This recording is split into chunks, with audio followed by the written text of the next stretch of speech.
relative to a couple of years ago when we had that bout of very, very soft data,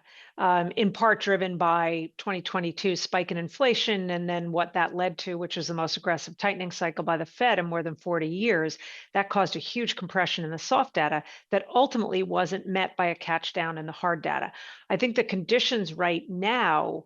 favor either a conversion in both directions, maybe some improvement in the soft data, but probably still some weaker hard data that catches down to some of the weaker soft data. And I think in particular, if it starts to show up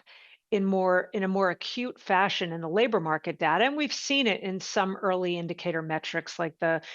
big spike in layoff announcements, Challenger Gray Christmas data that showed a more than 100% increase year over year.